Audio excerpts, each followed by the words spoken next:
Hello friends, IAS Hindi YouTube channel में आप सभी का स्वागत है। देखिए 670 बीपीएससी के लिए 70 बीपीएससी के लिए जो most important current affair series चल रही थी उसका हमारा ये पार्ट 5 है। और जो रिमेनिंग पार्ट आए हैं 1 2 3 4 उसमें आपने हमें सराहा है, काफ़ी सराहा है, जिससे हम काफ़ी मोटिवेट होते हैं। उम्मीद है कि आगे की वीडियोज़ भी आपको पसंद आएंगे और हमारे साइड से बैक टू बैक वीडियोज़ आएंगे सभी सेक्शन के, चाहे इंडिया बजट हो, बिहार बजट हो, इंडियन इकोनॉमिक सर्वे हो, बिहार इकोनॉमिक सर्वे हो, मिनरल्स डेटा हो, एग्रीकल्चर है, फॉरेस्ट रिपोर्ट है, बिहार करंट अफेयर है, नेशनल इंटरनेशनल जो भी है सब कुछ हम आपका कवर करा देंगे। आप उसके लिए एकदम निश्चिंत रहें। बैक टू बैक वीडियोज़ आएंगे और जल्द से जल्द आपका सभी चीज़ खत्म हो जाएगा। इस करंट अफेयर सीरीज़ की जो PDF है वो नीचे टेलीग्राम लिंक दिया हुआ है डिस्क्रिप्शन में, आप उससे ज्वाइन कर लीजिए। और वहाँ पे क्विज़ भी चल रही है डेली, हमारे साइड से 25-30 क्वेश्चन हमारी टीम पोस्ट करती है और उसमें सभी लोग पॉजिटिवली उसमें पार्टिसिपेट कर रहे हैं। आप भी उससे जुड़िए और इसमें उसका फ़ायदा उठाइए।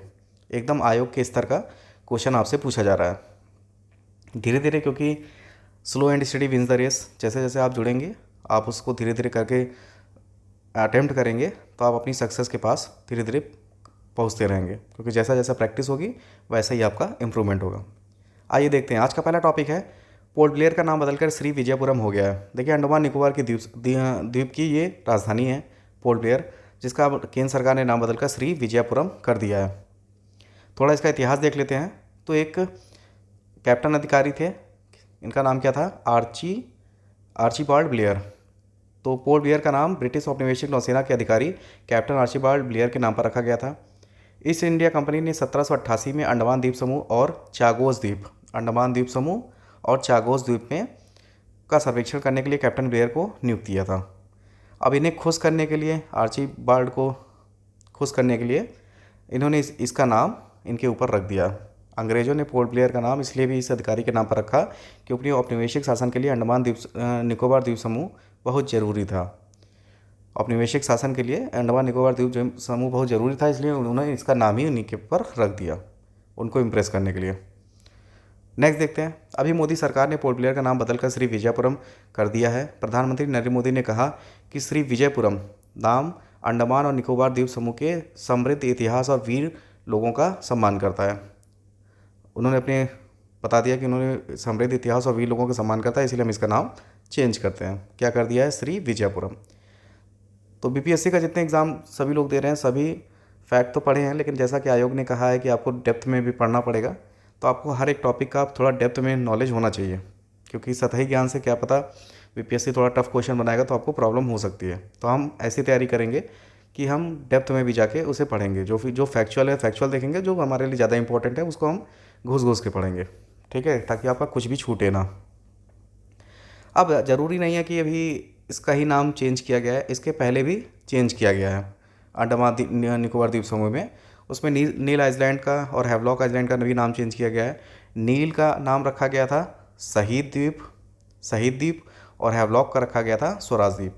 तो आप इन दोनों नामों को भी याद रखिएगा, क्या क्या पता मैच द कॉलम में आपसे पूछ दिया जाए। इसके साथ ही 2023 में 21 और आइलैंडों के नाम चेंज किए गए, आइसलैंड के नाम चेंज किए गए आइलैंड के, ठीक है। नेक्स्ट देखते हैं। अंडमान एवं निकोबार द्वीप समूह बंगाल की खाड़ी में पड़ता है, ठीक। नेक्स्ट देखते हैं। अब अंडमान, जैसे अंडमान का ये नक्शा है, ठीक है, हम इसे भी देख लेंगे, पिच उसमें मैप में भी देख लेंगे। जैसे अंडमान है तो इसको 4 पार्ट में बांटा गया है। नॉर्दर्न मतलब उत्तरी अंडमान, मिडिल, साउथ और लिटिल, ये इसके 4 पार्ट नाम हैं, उत्तरी, मध्य, दक्षिणी और लिटिल। अब पूछा जाता है, मान लीजिए आपसे पूछा गया कि अंडमान के जो 4 भाग हैं इसमें पोर्ट ब्लेयर कहाँ पाया जाता है, तो पोर्ट ब्लेयर ये दक्षिणी अंडमान में पाया जाता है। तो याद रखिएगा, काफ़ी इंपॉर्टेंट है ये, आपसे पूछा जा सकता है इसकी अवस्थिति। ऑप्शन दे दिया जाएगा उत्तरी अंडमान में है, मध्य अंडमान में है, दक्षिणी अंडमान में है या लिटिल अंडमान में है। तो आपको पता होना चाहिए कहाँ पे है, दक्षिणी अंडमान में है। इसे हम मैप में भी देख लेंगे। आइए देख लेते हैं। ये देखिए अंडमान आइलैंड का मैप है, इसमें आप क्लियरली देख सकते हैं ये हैवलॉक आइलैंड है, ये नील आइलैंड है और ये पोर्ट ब्लेयर है। तो पोर्ट ब्लेयर ये दक्षिणी अंडमान में है, ठीक है। अब अंडमान और निकोबार को जो अलग करते हैं वो 10 डिग्री चैनल करता है, ठीक है। नहीं, लिटिल अंडमान को और निकोबार को, सॉरी, लिटिल अंडमान को जो सबसे इसका अंडमान निकोबार का जो सबसे नीचे वाला पॉइंट है इसे क्या कहते हैं, लिटिल अंडमान। और निकोबार को अलग करते हैं, और निकोबार को, तो इसे क्या कहते हैं, 10 डिग्री चैनल। तो 10 डिग्री चैनल भी याद रखिएगा।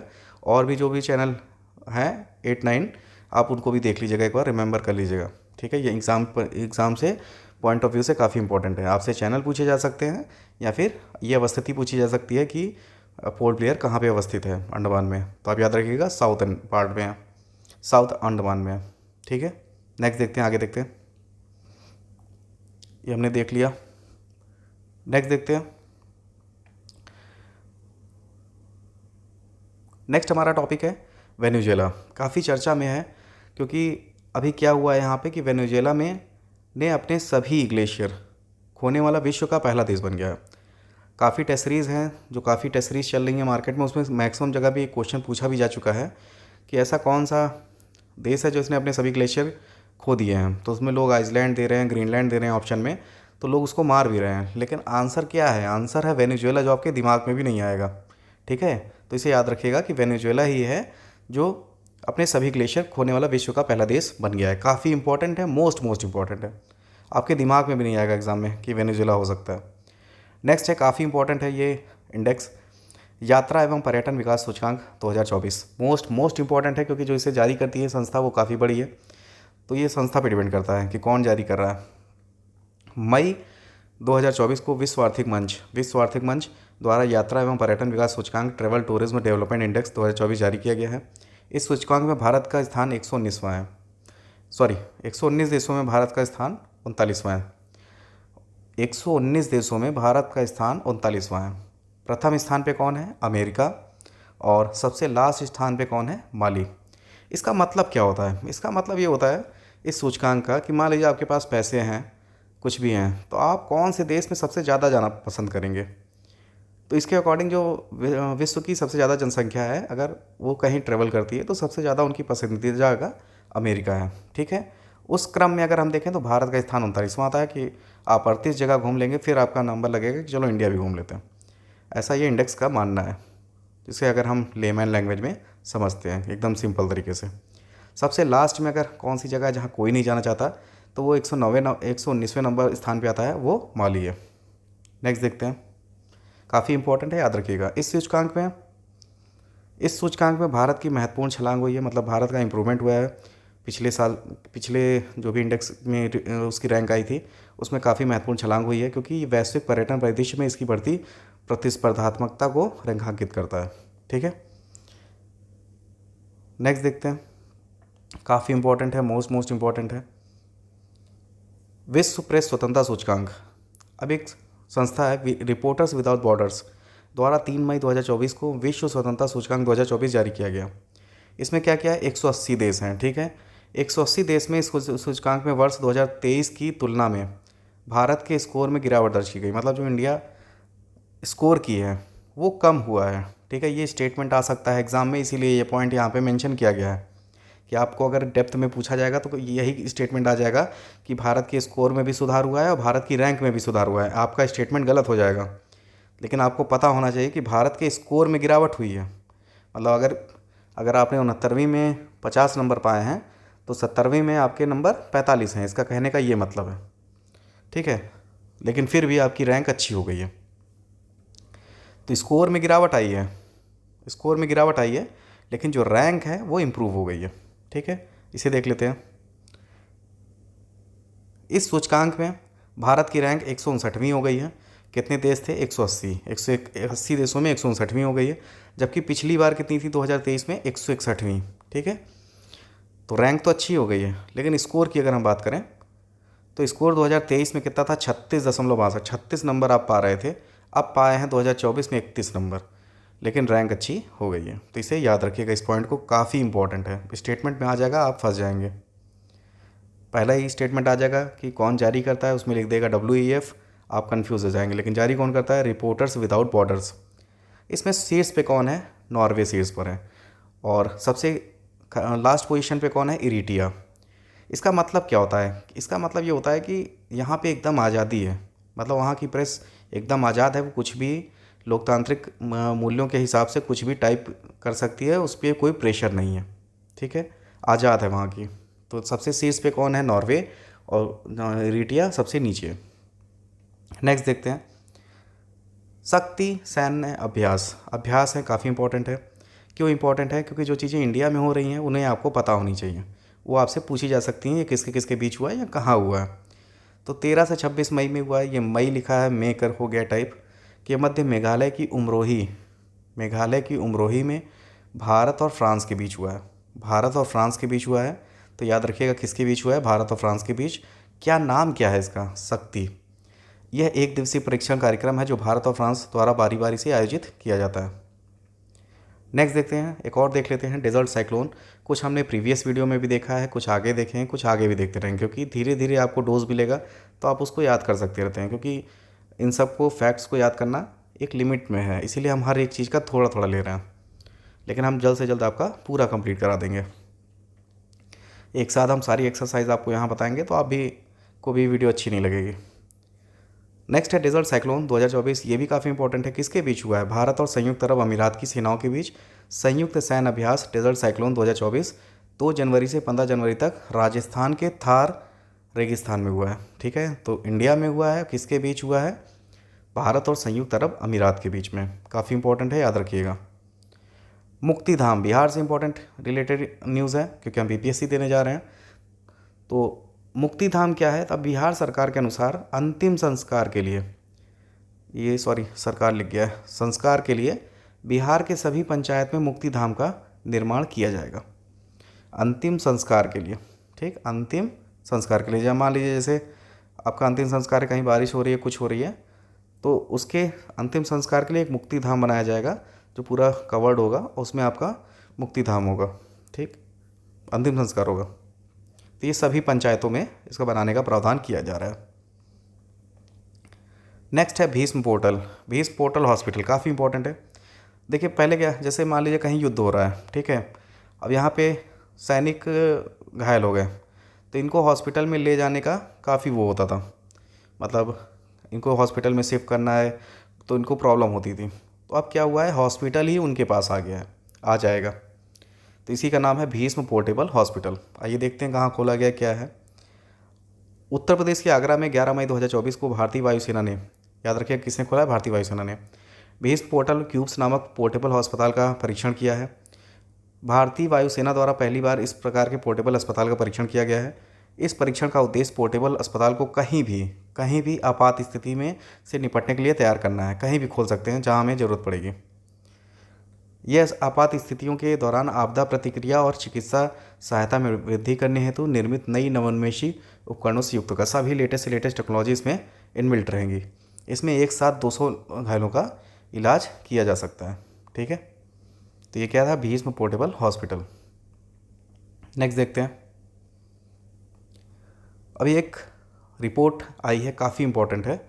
तो ये किसके द्वारा जारी किया गया है, ये काफ़ी इंपॉर्टेंट है, पहले हम इसे देख लेते हैं। ये जारी किया गया है आईआईटी दिल्ली और आईआईटी रुड़की। आईआईटी दिल्ली और आईआईटी रुड़की ने कंबाइंड रूम में ये रिपोर्ट जारी किया है। इसमें बताया गया है कि बाढ़ के प्रति सर्वाधिक संवेदनशील जो वो है वो उसमें पटना आता है, जिला है वो पटना है। ठीक, इसका नाम क्या है, जिला स्तरीय बाढ़ गंभीरता सूचकांक है। इस सूचकांक का नाम है जिला स्तरीय बाढ़ गंभीरता सूचकांक, जो आईआईटी दिल्ली और आईआईटी रुड़की के शोधकर्ताओं द्वारा, रिसर्चर के द्वारा जारी किया गया है। इसमें सबसे गंभीर जो बाढ़ से पीड़ित है वो पटना है। दूसरे नंबर पे कौन आता है, वो पश्चिम बंगाल का मुर्शिदाबाद है, और तीसरे नंबर पे महाराष्ट्र का ठाणे है। इस संबंध में दूसरे व तीसरे स्थान पर आते हैं। जिला स्तरीय बाढ़ गंभीरता सूचकांक आईआईटी दिल्ली और रुड़की के द्वारा किया गया, हमने देख लिया है। ठीक, यह सूचकांक प्रभावित लोगों की संख्या, बाढ़ के फैलाव और अवधि के आधार पर बाढ़ की दीर्घकालिक गंभीरता पर विचार करता है। ठीक, नेक्स्ट देखते हैं, सुशील कुमार मोदी। बीपीएससी एग्ज़ाम है तो ये इनका नाम काफ़ी इंपॉर्टेंट हो जाता है, क्योंकि अभी इनका हाल ही में निधन हुआ है। 13 मई 2024 को वरिष्ठ नेता और बिहार के पूर्व उप मुख्यमंत्री, वर्ष पे ध्यान दीजिएगा, पूर्व उप मुख्यमंत्री सुशील कुमार मोदी का 72 वर्ष की आयु में नई दिल्ली में निधन हो गया। वह कैंसर से पीड़ित थे। सुशील कुमार मोदी वर्ष 2005 से 13 और 17 से 20 तक बिहार के उप मुख्यमंत्री के साथ साथ बिहार के वित्त मंत्री भी रहे हैं। तो इनका कार्यकाल क्या है, 2005 से 13 और 17 से 20। नेक्स्ट देखते हैं, भारत में उप मुख्यमंत्री का पद संवैधानिक पद नहीं है। यही स्टेटमेंट आपको एग्जाम में आ जाएगा। मान लीजिए पॉलिटी का क्वेश्चन है, उसमें 2 क्वेश्चन दे दिया गया, एक स्टेटमेंट ये भी रहा कि भारत के में उप मुख्यमंत्री का पद एक संवैधानिक पद है, तो आपको पता होना चाहिए। तो संवैधानिक पद नहीं है, ठीक है, इसका ऐसा कोई प्रावधान नहीं है। ये पार्टी में अपने नेताओं को खुश करने के लिए बना दिया गया है पार्टी के द्वारा। पार्टी के अंदर से ही, बल्कि किसी पार्टी के अंदर एक राजनीतिक व्यवस्था है। ठीक, नेक्स्ट देखते हैं। बिहार की पहली पुरावशेष संरक्षण प्रयोगशाला, तो बिहार का पटना संग्रहालय है, उसमें राज्य की पहली, ठीक है, पटना संग्रहालय बना हुआ था, उसी में राज्य की पहली पुरावशेष संरक्षण प्रयोगशाला निर्मित की जा रही है। तो आपसे पूछा जा सकता है कि पहली पुरावशेष संरक्षण प्रयोगशाला कहाँ निर्मित की जा रही है, तो बिहार के पटना संग्रहालय में। ठीक है, नेक्स्ट देखते हैं। काफ़ी इंपॉर्टेंट प्रोग्राम है ये, पिरुल लाओ पैसे पाओ मिशन। पिरुल लाओ पैसे पाओ मिशन, ये किसके द्वारा है? उत्तराखंड सरकार के द्वारा है। मई 2024 में उत्तराखंड के मुख्यमंत्री पुष्कर सिंह धामी ने राज्य भर में वनाग्नि, जो फॉरेस्ट फायर होती है, उससे बचने की स्थिति में को ध्यान में रखते हुए पिरुल लाओ, पिरुल क्या होता है, जो फिर खेती के बाद जो उसमें वहाँ बचता है रेसिडुअल मटेरियल, उसे पिरुल कहा गया है। पिरुल लाओ, उसके बदले में पैसे ले जाओ। अगर रेसिडुअल रहेगा ही नहीं तो किसान जलाएंगे नहीं, उससे फॉरेस्ट फायर लगेगी नहीं, तो वो पहले ही उसे खरीद ले रहे हैं। यह मिशन उत्तराखंड के रुद्रप्रयाग जिले से शुरू किया गया है। इस मिशन के तहत पिरुल कलेक्शन सेंटर पर 50 रुपये किलो के हिसाब से पिरुल खरीदा जाएगा। ठीक, खरीद लेंगे तो जलेगा नहीं, जलेगा नहीं तो फॉरेस्ट फायर होगी नहीं। मोस्ट इम्पॉर्टेंट टॉपिक है ये, इसमें आपका क्वेश्चन गलत करने के चांसेस मैक्सिमम है। क्यों? क्योंकि इसी में 3 फैक्ट छिपे हुए हैं। पहला, ये न्यूज़ में क्यों है? क्योंकि अभी लेटेस्ट में महाराष्ट्र के पुणे में महाराष्ट्र का पहला, ध्यान दीजिएगा, महाराष्ट्र के पुणे में महाराष्ट्र का पहला संविधान यानी कॉन्स्टिट्यूशनल पार्क खोला गया है। महाराष्ट्र के पुणे में खोला गया है और ये महाराष्ट्र का पहला है। तो इंडिया का पहला कौन सा है, ये भी देख लेते हैं, क्योंकि ये हमारे लिए बहुत इंपॉर्टेंट है। नोट देखिए, भारत का पहला संविधान उद्यान पार्क जयपुर राजस्थान में है। इंडिया का कौन सा है? जयपुर राजस्थान में, लेकिन अभी जो खुला है वो महाराष्ट्र का पुणे है। तो आप सब लोग महाराष्ट्र का पुणे मार के आएंगे, लेकिन आंसर अगर पूछा कि भारत का पहला कॉन्स्टिट्यूशनल पार्क कौन सा है, तो ये जयपुर राजस्थान है। यहीं पे एक और फैक्ट है जो काफ़ी इंपॉर्टेंट है, जो आप गलत कर दोगे, कि भारत का पहला संविधान संग्रहालय कहाँ है, तो ये हरियाणा में है। ठीक है, तो ये 3 पॉइंट काफ़ी इंपॉर्टेंट है कि अगर संग्रहालय यानी म्यूजियम पूछा गया है तो हरियाणा में है, और पहला कॉन्स्टिट्यूशन पार्क पूछा गया है तो जयपुर राजस्थान में है, लेकिन जो अभी चर्चा में आया है वो महाराष्ट्र के पुणे में है। तो आप ध्यान रखिएगा, तीनों चीज़ एकदम ध्यान से रखिएगा कि म्यूज़ियम पूछा जाएगा तो हरियाणा है, पहला भारत का पहला पूछा जाएगा तो जयपुर में है, और अभी लेटेस्ट में कौन सा खुला है तो वो पुणे महाराष्ट्र में है। अब ये खुला क्यों है? तो ये संविधान पार्क संविधान के संस्थापक नेताओं के लिए एक श्रद्धांजलि है। जो संविधान के संस्थापक नेता थे उनके लिए एक श्रद्धांजलि है। यह पार्क भारतीय संविधान के मूल्यों के प्रति एक एकता और प्रतिबद्धता का प्रतीक है। नेक्स्ट देखते हैं। यह पार्क भारतीय सेना और पुनीत बालन, अब मान लीजिए एग्जाम में स्टेटमेंट आ गया पहला कि भारत का पहला कॉन्स्टिट्यूशनल पार्क महाराष्ट्र पुणे में है, एक स्टेटमेंट ये है।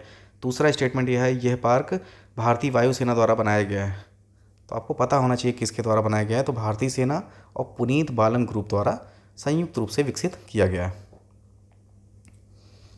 अब भारतीय संविधान को 26 नवंबर 1949 को तो संविधान सभा द्वारा अपनाया गया है, एवं 26 जनवरी 1950 को ये लागू हुआ है। ठीक है, अपनाया गया था 1949 में नवंबर में, 26 नवंबर में, दोनों की डेट सेम है 26-26, लेकिन मंथ में डिफरेंस है।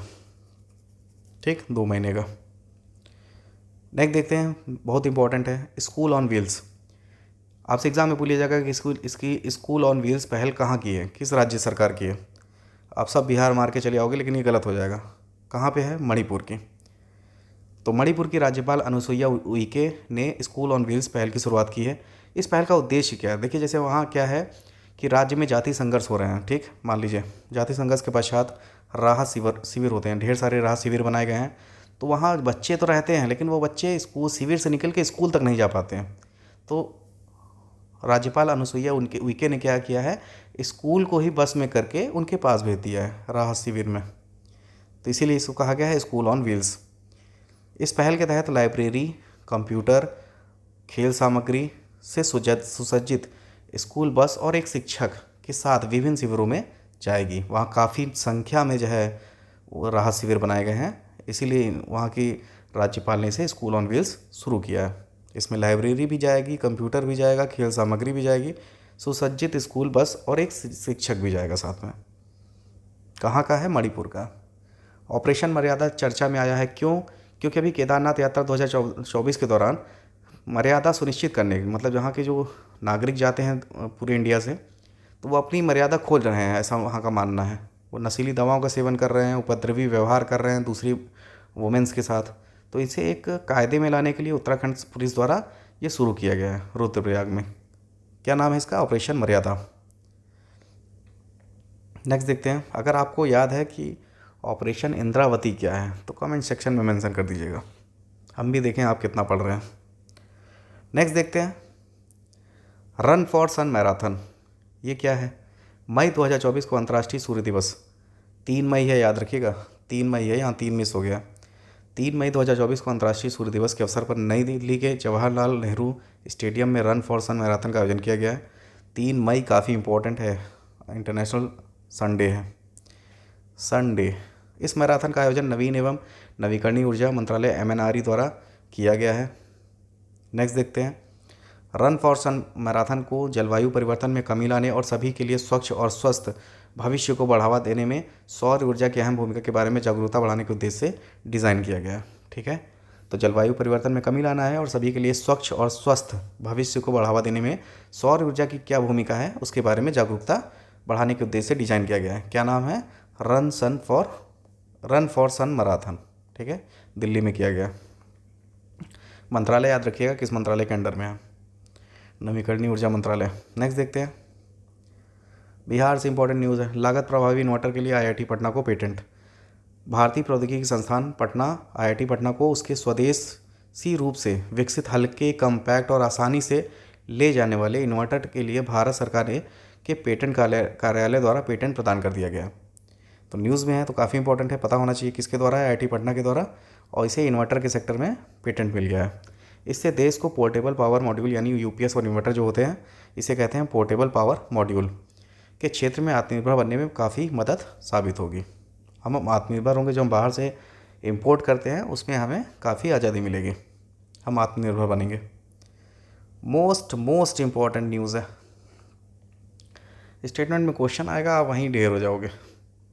इसमें क्या है कि किसके द्वारा है? ग्लोबल ट्रेड रिसर्च इनिशिएटिव है की रिपोर्ट आई है, ग्लोबल ट्रेड रिसर्च इनिशिएटिव की रिपोर्ट आई है कि आंकड़ों के अनुसार वित्त वर्ष 2023-24 में, जो 23-24 का है याद रखिएगा किसका पूछा जा रहा है, ये काफ़ी इंपॉर्टेंट है, यहीं आप फंस जाओगे। 2023-24 में 118.4 अरब डॉलर, ये काफ़ी इंपॉर्टेंट डेटा इसलिए है क्योंकि जो डिफरेंस आया है वो 0.1 का आया है, 0.1 अरब डॉलर का है, इसलिए ये डेटा काफ़ी इंपॉर्टेंट है। वित्त वर्ष 2023-24 में 118.4 अरब डॉलर के द्विपक्षीय वाणिज्य व्यापार के साथ चीन अमेरिका को पीछे छोड़कर भारत का सबसे बड़ा व्यापारिक भागीदार बनकर उभरा है। ये स्टेटमेंट का मतलब क्या है कि अभी तक 2 साल से 21-22 हो या 22-23 हो, इन दोनों में कौन हमारा व्यापारी सबसे बड़ा भागीदार था? तो वो अमेरिका था, USA। ठीक है, 21-22 का अगर पूछा जाएगा या 22-23 का पूछा जाएगा तो अमेरिका है, क्योंकि आपको फंसाया यहीं पे जाएगा। लेकिन अगर हम 23-24 की बात करते हैं तो कौन बन गया है? चाइना। कितने डॉलर का है? 118.4 अरब डॉलर का द्विपक्षीय व्यापार। अब व्यापार क्या है कि ये आयात हो रहा है और निर्यात हो रहा है, तो आयात और निर्यात सबसे ज़्यादा हम अब चाइना से कर रहे हैं। अब ये इंडिया से क्यों जो है इतना ज़्यादा वो हो गया है, क्योंकि इंडिया से सबसे ज़्यादा निर्यात इस बार चाइना को किया गया है, इसीलिए ये सबसे बड़ा भागीदार बन गया है। आगे की न्यूज़ देखते हैं, चीन को भारत का निर्यात 8.7% इतना ही परसेंट बढ़ा है, इतने परसेंट से बढ़ने से 16.67 अरब डॉलर हो गया है इसका निर्यात। जिन क्षेत्रों में भारत का निर्यात बढ़ा है उनमें क्या क्या भारत भेजा है यहाँ से? लौह अयस्क, सूती धागा, कपड़े, हथकरघा, मसाले, फल और सब्जियाँ, प्लास्टिक और लिनोनियम जैसी वस्तुएं शामिल हैं। ठीक, इन सब चीज़ों का निर्यात किया है, जिसके कारण भारत का सबसे बड़ा व्यापारिक भागीदार बन गया है कौन? चाइना। डिफरेंस याद रखिएगा कि यहाँ देखिए इतना ही है चाइना के साथ और इतना है अमेरिका के साथ, तो 0.1 का डिफरेंस है, इसलिए ये डेटा काफ़ी इंपॉर्टेंट है। नेक्स्ट देखते हैं, एशियाई विकास बैंक द्वारा सिक्किम में बिजली आपूर्ति हेतु ऋण, काफ़ी इंपॉर्टेंट है क्योंकि ये बाहर की बैंक है, बाहर के बैंक द्वारा भारतीय राज्य में निवेश किया गया है, तो किस राज्य में किया गया है ये काफ़ी इंपॉर्टेंट हो जाता है, और किस क्षेत्र में किया गया है वो भी काफ़ी इंपॉर्टेंट है। तो एशियाई विकास बैंक ADB ने सिक्किम में बिजली आपूर्ति की विश्वसनीयता, गुणवत्ता और लचीलेपन को बढ़ाने तथा आधुनिकीकरण में मदद करने के लिए 148.5 मिलियन अमेरिकी डॉलर के ऋण को मंजूरी दी है। ठीक है, एडीबी ने यहाँ किया है कहाँ पे, सिक्किम में। इसका उद्देश्य सिक्किम में बिजली आपूर्ति की विश्वसनीयता, गुणवत्ता और लचीलेपन को बढ़ावा के लिए वितरण प्रणाली को जलवायु प्रूफ, आधुनिक एवं मजबूत बनाना है। ठीक, जलवायु प्रूफ बनाना है, आधुनिक बनाना है और मजबूत बनाना है। क्या, डिस्ट्रीब्यूशन सिस्टम को, जो इलेक्ट्रिसिटी प्रोवाइड डिस्ट्रीब्यूशन होगा उसको हम लेटेस्ट टेक्नोलॉजी से जोड़ेंगे, उसीलिए ये ऋण दिया जा रहा है। TAK नाम याद रखिएगा, बहुत इंपॉर्टेंट है। TAK 003। तो 10 मई 2024 को डेंगू के लिए एक नए टीके TAK 003 को विश्व स्वास्थ्य संगठन से प्री क्वालिफिकेशन प्राप्त हुआ है। तो ये पहला नहीं है, पहले मान के चलिएगा, ये पहला नहीं है। डेंगू का टीका है लेकिन ये पहला नहीं, ये सेकंड नंबर पे है। तो इसके पहले भी एक बन चुका है, उसको भी देख लेते हैं। तो ये जो बना है TAK 003 से क्यूडेंगा के नाम से जाना जाता है, लेकिन इसके पहले सनोफी पास्चर एक कंपनी है, उसके द्वारा डेंगू वैक्सिया कह देंगे या CYD-TDV कह देंगे। क्या कह देंगे, CYD-TDV। तो ये पहले बन चुका था। उसके बाद अब ये जो क्यूडेंगा है ये दूसरे नंबर पे है, जिसे हम टाक 003 कहे हैं, वो दूसरे नंबर पे है और ये दूसरे नंबर की वैक्सीन है। तो आपसे एग्ज़ाम में पूछा जा सकता है कि TAK 003 क्या है, तो उसमें 4 ऑप्शन दिए रहेंगे, तो आपको पता होना चाहिए एक डेंगू की वैक्सीन निर्मित की गई है, जिसे WHO ने प्री क्वालिफिकेशन दे दिया है। नेक्स्ट देखते हैं एडवाइट क्या है। तो एडवाइट अभी 19 मई 2024 को ब्लू ओरिजन के, जो अमेरिका के अमेज़ॉन के जो संस्थापक हैं, उनके द्वारा जो ब्लू ओरिजन कंपनी है उनकी, उसका जो मिशन है NS-25 अंतरिक्ष यान, ठीक, उसके प्रक्षेपण के साथ एडवाइट 90 वर्ष की आयु में अंतरिक्ष में जाने वाले सबसे उम्रदराज व्यक्ति बन गए हैं। अब तक सबसे ज़्यादा उम्रदराज के व्यक्ति बन गए हैं, कौन है, 90 वर्ष के हैं, अंतरिक्ष में गए हैं। इनका नाम क्या है, एडवाइट। ये कहाँ से संबंधित हैं, अमेरिका के। ठीक, नेक्स्ट देखते हैं। तो ये हमारा आज का लास्ट टॉपिक है। नेक्स्ट वीडियो भी आपको जल्द से जल्द मिलेंगे, और जल्द से जल्द मतलब मैक्सिमम स्पीड में मिलेंगे। अब कोई डिले नहीं होगा, आपका जल्द से जल्द आपका सारा सभी current affair, sensors, budget, data सब कंप्लीट हो जाएगा। कुछ क्वेश्चन है जो हम चाहेंगे कि आप कमेंट सेक्शन में मेंशन करें, ताकि हमें भी पता चले कि आप कितना अटेंटिव हैं। तो आज के क्वेश्चन है जिसका आंसर हम चाहेंगे कि आप कमेंट सेक्शन में दें। उसमें पहला क्वेश्चन है, आज का पहला क्वेश्चन है कि ऐसा कौन सा देश है जिसके सभी ग्लेशियर समाप्त हो गए हैं। दुनिया का पहला देश कौन सा बन गया है जिसके सभी ग्लेशियर समाप्त हो गए हैं। दूसरा क्वेश्चन है, यात्रा एवं पर्यटन विकास सूचकांक 2024 में सबसे निम्नतम स्थान पर कौन सा देश रहा है। यात्रा एवं पर्यटन विकास सूचकांक 2024 में सबसे निम्नतम स्थान पर कौन रहा है। तीसरा क्वेश्चन है कि विश्व प्रेस स्वतंत्रता सूचकांक 2024 कौन जारी करता है। विश्व प्रेस स्वतंत्रता सूचकांक 2024 कौन जारी करता है। और आज का लास्ट है, डेजर्ट साइक्लोन 2024 कहाँ पर आयोजित किया गया। डेजर्ट साइक्लोन 2024 कहाँ पर आयोजित किया गया। कमेंट सेक्शन में आंसर ज़रूर दीजिए। जितना चीज़ आप भागेंगे यहाँ से कि नहीं हम टाइप नहीं करेंगे तो मेरा क्या हो जाएगा, ये यही छोटी छोटी चीज़ें हैं जो आपको एक टॉपर बनाती हैं और आप में टॉपर की एबिलिटी इंक्रीज़ करती हैं कि आप हर एक चीज़ों से फाइट करें। ठीक है, आप भागेंगे ना ही मेरा नुकसान है ना ही आपका नुकसान है, वो इन फ्यूचर पता चलता है। इसलिए सभी चीज़ों में एक्टिव पार्टिसिपेट कीजिए, ये आपकी पर्सनालिटी को डेवलप करता है। और इसकी PDF डिस्क्रिप्शन में लिंक है, आप वहाँ से टेलीग्राम ज्वाइन करके प्राप्त कर सकते हैं। किसी तरह का और सुझाव हो तो कमेंट सेक्शन में ज़रूर दीजिए। Thank you friends, keep watching, keep sharing.